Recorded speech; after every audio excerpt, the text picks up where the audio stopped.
कल पंजाब के मुख्यमंत्री ने मुझ पे आरोप लगाया कि दिल्ली में मैंने ये काले कानून पास कर दिए। इतने नाजुक मौके पे भी इस तरह की गिरी हुई राजनीति कैप्टन साहब कैसे कर सकते हैं?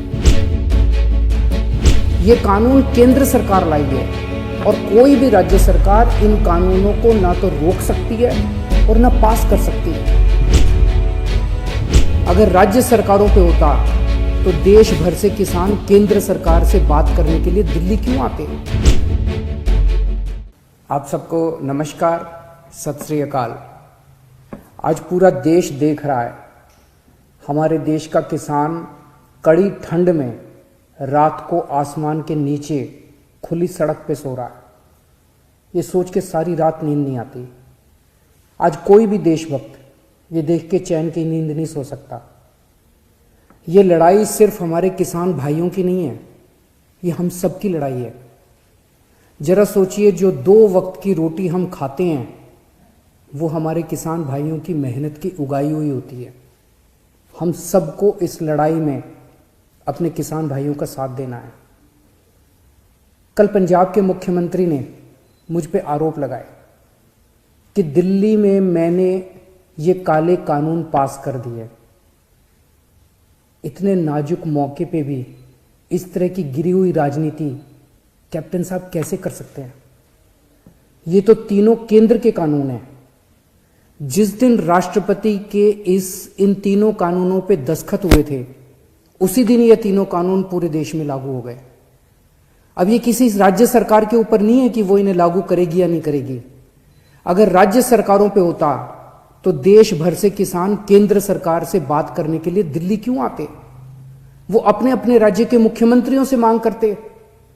ये कानून केंद्र सरकार लाई है और कोई भी राज्य सरकार इन कानूनों को ना तो रोक सकती है और ना पास कर सकती है। अब सवाल ये है कि जब कैप्टन साहब को ये बात पता है तो फिर उन्होंने मुझ पर ये झूठे आरोप क्यों लगाए? इसका एक बहुत बड़ा कारण है। जब से हमने दिल्ली के 9 स्टेडियम को जेल बनाने से रोका है, तब से केंद्र की भाजपा सरकार मुझसे बहुत ज्यादा नाराज है। केंद्र सरकार का पूरा प्लान था कि जब किसान दिल्ली आएंगे तो उन्हें इन 9 स्टेडियम में डाल देंगे। हमने स्टेडियम को जेल बनाने की इजाजत नहीं दी, तो वो लोग अब मुझसे बहुत नाराज हैं। मुझे पता है कि स्टेडियम को जेल बनाने के लिए मुझ पे कितना दबाव आया था, किस किस का फोन नहीं आया। लेकिन जिंदगी में कुछ ऐसे मौके आते हैं जब आप अपने जमीर की सुनते हो, नतीजे की परवाह नहीं करते। कैप्टन साहब, क्या इन्हीं लोगों का आप पे दबाव है जो आप मुझ पे झूठे आरोप लगा रहे हो, मुझे गालियां दे रहे हो, बीजेपी की बोली बोल रहे हो, बीजेपी के साथ ये दोस्ती निभा रहे हो, या कोई दबाव है क्योंकि आपके परिवार पे ईडी के केस चल रहे हैं आजकल और ईडी के नोटिस भी आ रहे हैं आजकल? कैप्टन साहब के पास ये बिल रोकने के कई मौके आए। पंजाब के लोग पूछ रहे हैं कि तब कैप्टन साहब ने इन बिलों को क्यों नहीं रोका? आज से 1.5 साल पहले 2019 में केंद्र सरकार ने ये तीनों काले कानून बनाने के लिए एक कमेटी बनाई थी। उस कमेटी में पता है कौन था? उस कमेटी में कैप्टन साहब थे।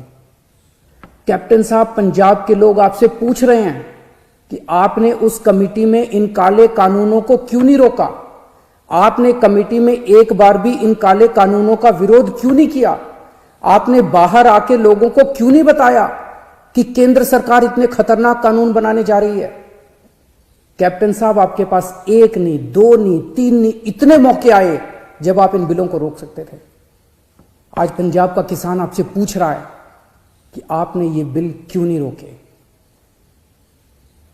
आज दिल्ली की सरहद पे पंजाब का किसान है और देश की सरहद पे उसी किसान का बेटा पंजाब का जवान है। अभी कुछ दिन पहले पंजाब के एक किसान सरदार कुलवंत सिंह जी दिल्ली की सरहद पे बैठे हुए थे और खबर आई कि उनका 22 साल का जवान बेटा सुखबीर सिंह बॉर्डर पे देश के लिए शहीद हो गया। इस सब के बीच जब कुछ लोग आए दिन किसानों को आतंकवादी बुलाते हैं, देशद्रोही कहते हैं, तो मैं सोचता हूं कि बॉर्डर पर उन जवानों पर क्या बीतती होगी जिनके किसान मां बाप को आतंकवादी कहा जा रहा है। आज हम सबको तय करना होगा कि हम देश के किसानों के साथ हैं या उन्हें आतंकवादी कहने वालों के साथ हैं। मेरी सभी देशवासियों से अपील है कि हर देशभक्त किसानों का साथ दे। मेरी सभी आम आदमी पार्टी के लोगों से अपील है, कोई राजनीति नहीं करनी, सभी पार्टियों के लोगों के साथ मिलके भारतीय बनके किसानों की सेवा करनी है। राजनीति करने को पूरी जिंदगी पड़ी है, अभी बस सेवादार बनके सेवा करो। हमें इस इनकलाब का ना राजनीतिकरण करना है और ना इस इनकलाब का राजनीतिकरण होने देना है। मेरी केंद्र सरकार से अपील है कि किसानों को सभी मांगे किसानों की तुरंत मानी जाएं और एमएसपी की गारंटी को कानून में डाला जाए। जय हिंद। T5 चैनल पंजाबी हुणे सब्सक्राइब करो, बेल आइकन पे क्लिक करो।